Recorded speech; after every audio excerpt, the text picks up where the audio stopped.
வணக்கம். Big topic with Karthik Mayakumar. அதிபர் மாளிகை மேலேயே தாக்குதல் நடத்துறீங்களா அப்படின்ட்டு யுக்ரைனை பார்த்து ரஷ்யா கோவத்தோடு கேட்க ஆரம்பிச்சிருக்கு. இதை பற்றி தான் முழுக்க பேச போகிற நிகழ்ச்சிக்குள்ள போகலாம்.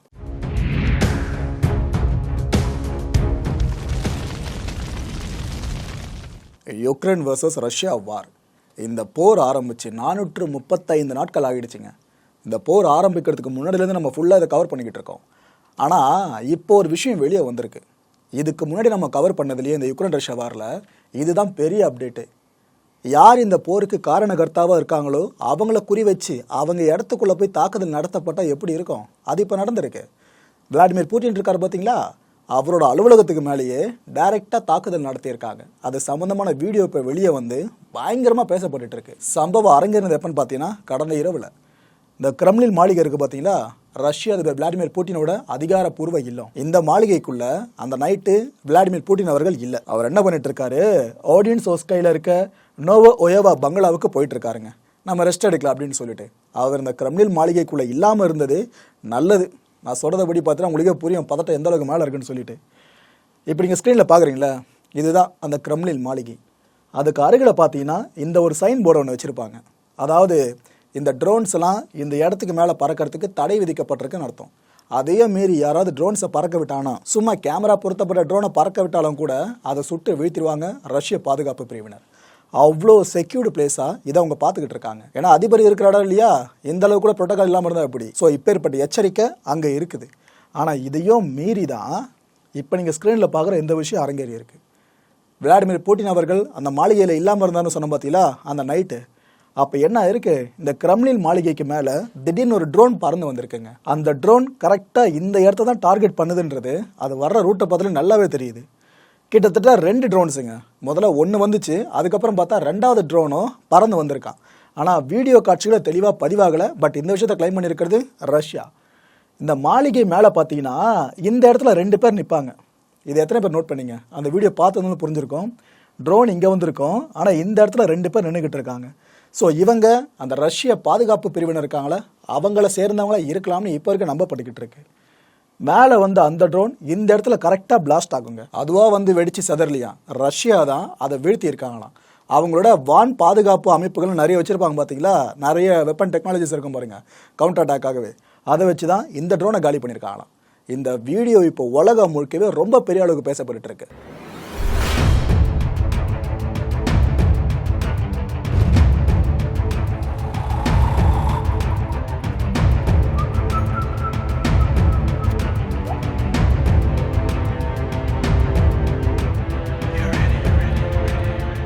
இதை பற்றி ரஷ்யா என்ன சொல்லுதுன்னா, மின்சார ரேடார் இருக்குல்ல, இதை வச்சு அந்த 2 ட்ரோன் சார்ந்த எல்லா விதமான முன்னேற்பாட்டு நடவடிக்கைகளை நாங்கள் பண்ணோம், அதை அழிச்சிட்டோம், யாருக்கும் எதுவும் ஆகலை அப்படின்றாங்க.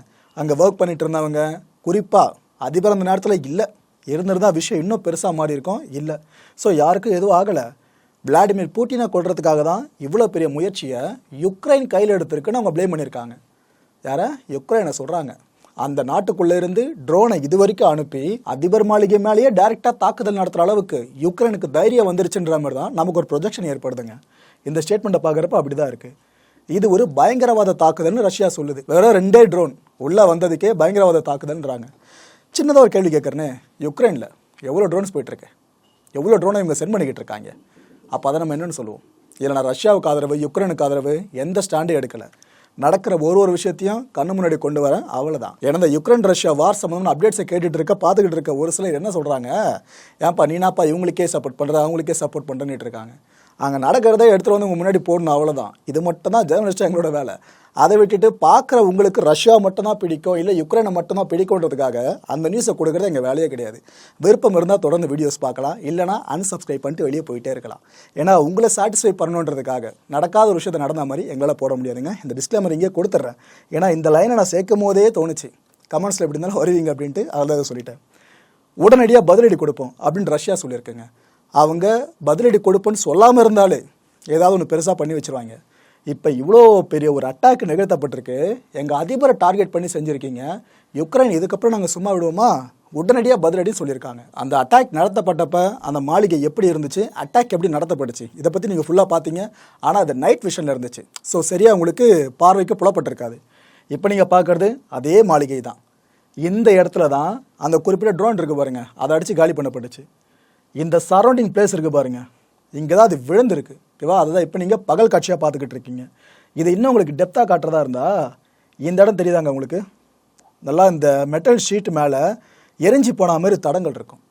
இதுதான் அந்த ட்ரோன் இருக்குது பாருங்க, அது விழுந்த இடமா கருதப்பட்டு இருக்கு. அதை காலி பண்ணதுக்கப்புறம் அது விழுந்த இடமா. லாங் ஷாட்டில் பார்க்குறப்ப இந்த இடம் உங்கள் கண்ணுக்கு தெரியும், அது கிட்ட பார்க்குறப்ப இந்த இடம் உங்களுக்கு ரொம்பவே பெருசாக தெரியும். இந்த ஒரு படிக்கட்டுக்கிட்டு இருக்குது பார்த்தீங்களா, இதன் வழியாக அந்த பாதுகாப்பு வீரர்கள் வந்திருக்கலான்னு இப்போ ஐயப்பாடு எழுந்து நிற்கிது. இதுக்கு மத்தியில் இந்த யுக்ரைனில் இருக்க அமெரிக்க தூதரகம் இருக்குது பார்த்தீங்களா, அவங்க ஒரு பகீர் எச்சரிக்கையை யுக்ரைனுக்கு வெளியிட்டிருக்காங்க. அதாவது ரஷ்ய அதிபர் விளாடிமிர் புட்டினை தாக்குனது யாருன்னு இப்போ இருக்குன்னு தெரியல, ஆனால் ரஷ்யா யுக்ரைன் மேலே பயங்கரமான கோபத்தில் இருக்குது. அவங்க எப்போ வேணாலும் ஏவுகணை மழையை பொழியறதுக்கு தயாராக இருக்காங்க. ஸோ யுக்ரைனில் இருக்கிறவங்க உஷாராக இருங்கன்னு அமெரிக்க தூதரகம் சொல்லியிருக்கு. சரிப்பா, இவ்வளோ விஷயங்கள் நடக்குது, ஜெலன்ஸ்கி எங்க, இந்த யுக்ரைனோட அதிபர் அப்படின்னு நியாயமான ஒரு கேள்வியை கேட்டிங்கன்னா அங்கே தான் ஒரு ட்விஸ்ட்டு. தலைவன் யுக்ரைன்லேயே கிடையாதுங்க, ஃபின்லாந்து கிளம்பி போயிட்டு இருக்காரு. அங்கே ஒரு ஈவெண்ட்டில் கலந்துக்கணும் அப்படின்றதுக்காக சொல்லிட்டு அங்கே போன ஜெலன்ஸ்கி கிட்ட இந்த கேள்வியை கேட்டிருந்தாங்க செய்தியாளர்கள். சார், இது போல் விளாடிமிர் புட்டினை டார்கெட் பண்ணி அட்டாக் நடத்தப்பட்டிருக்கு, யுக்ரைன் தான் இதை பண்ணிச்சுன்னு ரஷ்யா சொல்லுது, இதை பற்றி நீங்கள் என்ன நினைக்கிறீங்க சார் அப்படின்னு கேட்டாங்க.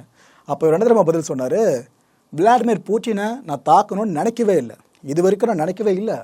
எங்களோட நிலத்தில் மட்டும்தான் சண்டை போடணும் அப்படின்றது நான் ரொம்ப தெளிவாக இருக்கேன். இட் மீன்ஸ் யுக்ரைன் நிலத்தில் மட்டும்தான் சண்டை போடணும்னு நான் தெளிவாக இருக்கேன். இந்த கிரெம்ளின் மாளிகை மேலே நாங்கள் தாக்குதல் நடத்தலன்னு உறுதிப்பட சொன்னாருங்க. ரஷ்யா நடத்துகிற நாடகம் இதுன்னு வழக்கம் போல் விளாடிமிர் புட்டினை கடுப்பாக்கிறதுக்கு சில வார்த்தைகளை பயன்படுத்துவார்ல, அதை இங்கே பயன்படுத்தியிருக்காரு. அதாவது ரஷ்யாவே இது போல் ஒரு ட்ரோனை ஏவி யுக்ரைன் அவங்கள தாக்க முற்படுற மாதிரி ஒரு பிம்பத்தை உலகம் முழுக்க கட்டமைக்க முயற்சி பண்ணுறாங்க அப்படின்னு இருக்காரு. இங்கே தான் நம்ம ஒரு விஷயத்தை கவனிக்கணும். யுக்ரைன் தெளிவாக சொல்லிடுச்சு ரஷ்யா நடத்துகிற நாடகம் இது அப்படின்னு சொல்லிட்டு. இதையே தான் மேற்குலக நாடுகள் குறிப்பாக அமெரிக்காவும் சொல்லும் நம்ம நினச்சிக்கிட்டு இருந்தோம். ஆனால் அங்கே ட்விஸ்ட்டு, இந்த ஒயிட் ஹவுஸ் இருக்குல்லங்க, அமெரிக்க வெள்ளை மாளிகை, அதுலேருந்து இப்போ என்ன அதிகாரப்பூர்வ ஸ்டேட்மெண்ட் வெளியாகிருக்குன்னா, இந்த கிரெம்ளின் மாளிகை மேலே யார் தாக்குதல் நடத்துனாங்கன்னு இப்போ வரைக்கும் கிளாரிட்டியாக தெரியலன்ட்டாங்க. ஏன்னா யுக்ரைன் ஆதங்கத்தில் சொல்லும் இவங்க தான் பண்ணாங்க அப்படின்ட்டு. ஆனால் அமெரிக்கா ஆதாரம் இல்லாமல் சொன்னால் ஊடகங்கள் வச்சு செஞ்சுருவாங்களே. ஸோ அதனால என்னவோ இந்த தாக்குதலை ரஷ்யா தான் நடத்துச்சு, இல்லை யுக்ரைன் தான் நடத்துச்சு, இதை நிரூபிப்பதற்கான எந்தவித ஆதாரமும் அவங்க கையில் இப்போ வரைக்கும் கிடைக்கலையா. இதை பற்றின இன்வெஸ்டிகேஷன்ஸ் போயிட்டுருக்காங்க. இது முடிஞ்ச பிற்பாடு ஆதாரம் கையில் சரிவர கிடச்சிருச்சுன்னா நாங்கள் அதுக்கப்புறம் அனௌன்ஸ் பண்ணணும்னு சொல்லியிருக்காங்க. ஒரு விஷயம் கவனிச்சு பார்த்தீங்களா, இது என்ன மாதம், மே மாதம், மே 9 ரஷ்யாவில் ஒரு விஷயம் வெகு விமரிசையாக கொண்டாடப்படும். விக்ட்ரி டே, வெற்றி நாள்னு சொல்லிட்டு பயங்கர விமரிசையாக கொண்டாடுவாங்க. இன்னும் உங்களுக்கு நம்ம இந்தியர்களுக்கு கனெக்ட் ஆகிற மாதிரி சொல்கிறதா இருந்தால், நாம் இங்கே சுதந்திர தினம் கொண்டாடுவோம் பார்த்தீங்களா, அந்த அளவுக்கு எழுச்சியோடு இதை மாதிரி ஒரு தினம் ரஷ்யாவில் கொண்டாடப்பட்ட எப்படி இருக்கும், அதுதான் விக்ட்ரி டேன்னு சொல்லுவாங்க. அப்பேற்பட்ட விக்ட்ரி டே நெருங்கிட்டு இருக்கு. இன்னும் சில நாட்களில் அந்த கொண்டாட்டம் ரஷ்யாவில் களகட்ட போகுது. ஆனால் இதுக்கு முன்னாடி களகட்டின அளவுக்கு இந்த வருஷம் இந்த விக்ட்ரி டே செலிப்ரேஷன் குறைவுன்ற மாதிரி தான் சர்வதேச அவதானிகள் கணிச்சிருக்காங்க. இதுக்கு காரணம் இராணுவ வீரர்கள் பற்றாக்குறைன்னு சொல்கிறாங்க. ஏன்னா யுக்ரைனுக்குள்ளேயே இந்த ரஷ்யாவோட இராணுவ வீரர்கள் பல பேர் அனுப்பப்பட்டிருக்காங்க. இராணுவ வீரர்களுக்கு பற்றாக்குறை ஏற்பட்டு இந்த நிறைய அனௌன்ஸ்மெண்ட்லாம் ரஷ்ய அரசு வெளியிட்டு இருந்துச்சு. இது போல் நீங்கள் இராணுவத்தில் சேர்ந்துட்டீங்கன்னா, வாலண்டியராக உள்ளே வந்து சேர்ந்துட்டீங்கன்னா உங்களுக்கு இவ்வளோ பணம் கொடுக்கப்படும், இவ்வளோ சலுகைகள் இருக்குது, அதுன்னு சொன்னாங்க. விளம்பரங்கள் கூட நீங்கள் பார்த்துருப்பீங்க. ஸோ இந்த அளவுக்கு இராணுவ வீரர்கள் பற்றாக்குறை இருக்கிறதுனால இதுக்கு முன்னாடி ரஷ்யாவில் நிறைய பகுதிகள் நடந்துச்சு பாருங்க விக்ட்ரி டே செலிப்ரேஷன், அந்த பகுதிகள் எண்ணிக்கை நடி குறையுன்றாங்க. அந்த விக்ட்ரி டே வேற எப்பயோ இல்லை, வர 9 ஒரு வருஷமும் மே 9 ரஷ்ய அதிபர் விளாடிமிர் புட்டின் ஒரு உரை நிகழ்த்துவார். எழுச்சி மிகு உரையாக இருக்கும். நிறைய விஷயங்கள் அங்கே ஓப்பன் பண்ணிட்டு போயிடுவார். இந்த யுக்ரைன் ரஷ்யா கான்ஃப்ளிக்ட் ஆரம்பிச்சதுல அப்போ கூட மெயின் அண்ட் செலிப்ரேஷன் அப்போ பல விஷயங்களை சொல்லியிருந்தாருங்க.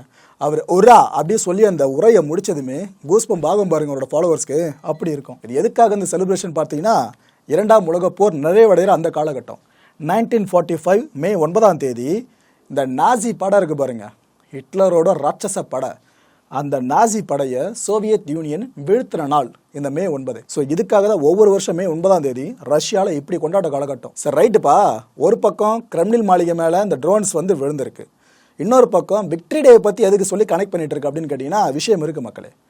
விக்ட்ரி டேக்கு முன்னாடி எதனா ஒரு பெரிய அடியை ரஷ்யா யுக்ரைனுக்கு மட்டும் கொடுத்துருச்சு அப்படின்னா அதை ஒரே நிகழ்த்துறப்ப விளாடிமிர் புட்டின் அவர்கள் சேர்த்து சொல்லுவாங்க. இந்த மே 9 அப்பவே தெரிஞ்சிடும் இதுக்கப்புறம் இந்த கான்ஃப்ளிக்ட் எஸ்கலேட் ஆக போகுதா இல்லை யுக்ரைன் ரஷ்யா வார் முடிவுக்கு வரப்போதான்னு சொல்லிட்டு. அதனால தான் மே 9 ரொம்ப முக்கியமான நாளாக சொல்லிக்கிட்டு இருக்கேன். அப்படியா, இதுக்கெல்லாம் வாய்ப்பு இருக்குமா? அப்போ போர் நிறைவடைஞ்சு அனௌன்ஸ் பண்ணிடுவாங்களா அப்படின்னு கேட்டிங்கன்னா எனக்கு அவங்க போர் நிறைவடைஞ்சிடுச்சு அப்படின்னு அனௌன்ஸ் பண்ணணும்னு தான் ஆசை. ஆனால் எங்கே அது நடக்கிற மாதிரி தெரியுது. உதாரணத்துக்கு இப்போ நீங்கள் ஸ்க்ரீனில் பார்த்துட்டு இருக்கீங்களே, இது ஆக்சுவலாக கிரைமியா பிரிட்ஜுங்க. கிரைமியா யாரோட கட்டுப்பாட்டில் இருக்கிறது உங்களுக்கு தெரியும், சாட்சாத் ரஷ்யாவோட கட்டுப்பாட்டில் இருக்கிற பகுதி தான். இது முதல்ல யுக்ரைன் கட்டுப்பாட்டில் இருந்துச்சு, 2014 அப்புறம் ரஷ்யாவோட கட்டுப்பாட்டுக்கு போயிடுச்சு. இந்த கிரைமியா பிரிட்ஜுக்கு பக்கத்தில் பார்த்தீங்கன்னா ஒரு ரஷ்யன் ஆயில் ஃபெசிலிட்டி ஒன்று இருக்குங்க. அங்கே தான் திடீர்னு தீ. அது விபத்தா தாக்குதலா நாம் இப்போ குழம்பிட்டு இருக்கோம். ஆனால் ரஷ்யா என்ன தெரியுமா சொல்லுது, இது விபத்துலாம் கிடையாது, யுக்ரைன் திட்டமிட்டு ட்ரோன்ஸை ஏவி தாக்கியிருக்காங்க அப்படின்னு இருக்காங்க. ஆனால் யுக்ரைன் சொல்கிறது, ஏன்ப்பா எங்களுக்கு அதுக்கு தொடர்பு இல்லை அப்படின்றாங்க.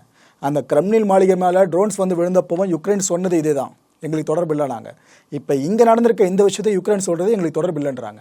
ஆனால் ரஷ்யா திரும்ப திரும்ப யுக்ரைனை குற்றம் சாட்டிக்கிட்டு இருக்கு. ஸோ இந்த எஸ்கலேஷன் அப்படின்றது குறையிற மாதிரி தெரில, அதிகமாக போயிட்டே இருக்க மாதிரி இருக்குது. சரி, இதெல்லாம் ஒரு பக்கம் வச்சிடலாம். யுக்ரைனில் இப்போ என்னப்பா நடந்துக்கிட்டு இருக்குன்னு கேட்டிங்கன்னா, ஏவுகணை மழை பொழிய வாய்ப்பு இருக்கிறதா அமெரிக்க தூதரகம் இந்த எச்சரிக்கை விடுத்திருந்தாங்க பார்த்தீங்களா, அது இப்போ கண்ணு முன்னாடி அரங்கேறிட்டு இருக்கு. யுக்ரைனோட கிர்சான் பகுதியில் மிகப்பெரிய அளவுக்கு சண்டை போயிட்டு இருக்குங்க. ரஷ்யா சொல்லிச்சு பாருங்க உடனடி பதிலடின்னு சொல்லிட்டு, அது இதுவா இல்லை இதையும் தாண்டி வேறு எதுனா பெரிய அடி இருக்கான்றதை பொறுத்து இருந்தால் பார்க்கணும். மக்களே, இந்த கான்டென்ட்டை பொறுத்த வரைக்கும் நாமெல்லாம் சிந்திக்க வேண்டிய ஒரே ஒரு விஷயம் என்ன தெரியுமா, மாஸ்கோவா இந்த கப்பலை யாருமே மறந்துருக்க மாட்டோம். ரஷ்யாவோட பேர் போன கப்பல். அந்த கப்பலில் திடீர்னு தீ விபத்து ஏற்பட்டதா ஒரு தகவல் வெளியாச்சு. ஏன்னா அந்த கப்பல் மூழ்கிடுச்சு, ஓகேவா. இன்னொரு தரப்பு தகவல் என்ன வெளியாச்சு, அந்த கப்பலை யுக்ரைன் தான் அடித்து காலி பண்ணிருச்சு அப்படின்ட்டாங்க. இதுக்கப்புறம் ரஷ்யா தரப்பில் என்ன தெரியுமா சொன்னாங்க, நாங்கள் பதிலடி கொடுப்போம்னு சொல்லியிருந்தாங்க. அதுக்கப்புறம் அவங்க கொடுத்த பதிலடி இருக்கு, யுக்ரைனோட பல பகுதிகளில் ஏவுகணைகளை வீசி அந்த யுக்ரைன் இராணுவத்தையே சதிச்சிருந்தாங்க. அந்தளவுக்கு விஷயம் பெருசாக போயிருந்துச்சு. ரஷ்யாவோட பதிலடி இவ்வளோ மூர்க்கத்தனமாக தான் இருக்கும். ஸோ ஒரு கப்பலுக்காக இவ்வளோ தூரம் பதிலடி கொடுத்துருக்காங்கன்னா கிரெம்லின் மாளிகை மேலே இப்போ அட்டாக்ன்றாங்க. ஸோ ஏதோ ஒரு பெரிய பிரேக்கிங் நியூஸ் மட்டும் சில நாட்களில் வெளியே வர நம்புகிறேன், பார்க்கலாம். எதுக்காக இதை பற்றி நம்ம இவ்வளோ தூரம் பேசுகிறோன்னா, அங்கே 2 தரப்பில் இருக்க ராணுவ வீரர்கள் உயிர்கள் மட்டும் இல்லை, சிவிலியன்ஸ் உயிரும் பறி போயிட்டுருக்கு, அப்பாவி பொதுமக்கள் உயிரும். ஸோ அதுக்காக இந்த விஷயத்தை பற்றி இவ்வளோ தூரம் நாம் கவலை கொள்ள வேண்டியதாக இருக்குது. அடுத்த நிகழ்ச்சியை சந்திக்கலாம். நன்றி, வணக்கம்.